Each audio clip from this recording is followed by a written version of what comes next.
love. We still have 2 more copies of Gun Island, the Amitav Ghosh novel, to give away. Meanwhile, Siddharth Sinare says, thanks for getting Amitav Ghosh on air. Lovely listening to him. I'm hungry for more. Please, please, please, one autograph copy. Brother, you have to enter the contest. What do I say?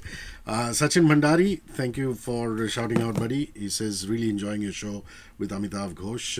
And I'm cycling to Alibag. That's a long one. Yeah, you fit, you fitness fiend, if I can call you that. A last leg of conversation, but like I said, 2 more books to be given out. Now, the contest question is really simple. Give me the name of a non-fiction book that he's written. We're not talking fiction, but non-fiction. Any non-fiction book that Amitav Ghosh has written. 99677743943. Easy way to remember it. The last 3 digits are frequency 943. On Twitter, Facebook, Instagram, it's HRISHIKAY, and facebook.com/radio1.mum. You can pop it on the timeline or inbox. This is Good Morning Mumbai with Hrishi K. So wonderful. I believe you're in conversation with Shekhar Kapoor this evening at the picturesque Royal Opera House, which has been refurbished, or rather restored. That's the correct term for it. So what's that talk going to be about? Have you set a theme for it, or is it just going to be a general discussion? Well, Shekhar has just read Gun Island, and so we're basically going to just talk about Gun Island. But he's also, as you may know, he's working on a sort of a serialization of the Ibis trilogy. So I guess there'll be a lot to talk about. That's another thing I wanted to come to. I'm so glad you brought it up yourself. I mean, with the advent of the Netflixes and the Amazons of this world, your novels easily lend themselves to serials, or episodic series and things like that. Has there been considerable interest? I mean, have you been speaking to filmmakers, production houses? How are you approaching that? Because that would be new territory for you. Yes, it would be. And I think this new way of watching is wonderful. I mean, I love watching these serials. Binge watching. I love doing that. And actually it's great for novels because, that 1.5 hour film or 2 hour film is really well adapted to a short story. But, if you write long, complicated books like I do, then really film becomes very difficult, So I think, and a lot of writers, a lot of film people have been interested in my work. They've been approaching me, so we've signed with Shekhar and the producers who are producing that. So it's very exciting, this new way of watching.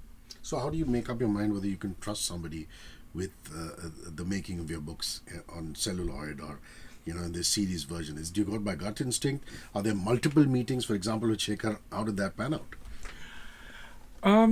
Well, you sign with the producer, then the producers usually go looking for directors, and of course when they said Shekhar Kapoor, I thought, wow, that couldn't be better, because I love his work. I think he's made some really, really important films, and his sensibility is exactly what I would have wanted for this, so I was delighted. But the one thing you always have to keep in mind with film is that not every project actually comes onto the floor or gets onto the screen. Films are very complicated. Doing a serial is a very complicated thing, requires enormous amounts of money, huge casts and everything. So whether they get off the ground or not, you never know, and that's a risk you take. Okay, what time is the talk this evening? It starts at 6:30. Yeah. Now you must RSVP, okay?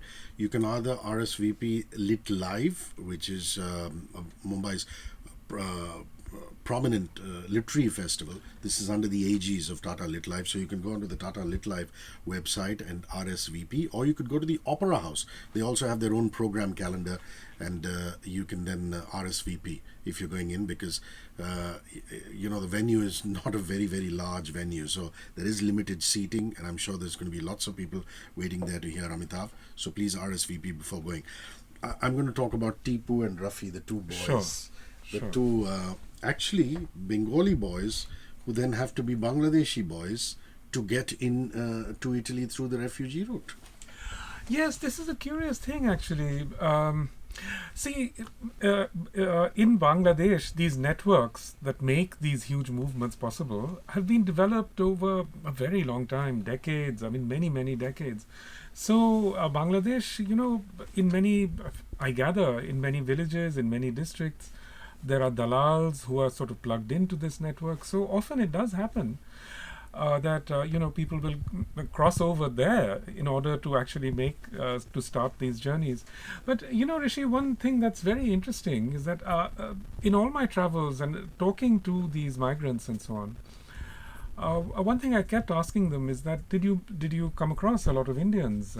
And there are very few Indians actually who take this this route.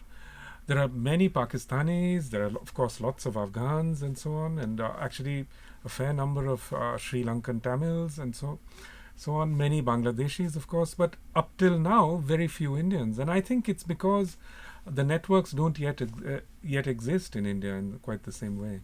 Lil Nas X, Old Town Road, back for last leg of conversation. Got to say bye-bye to Amitav Ghosh.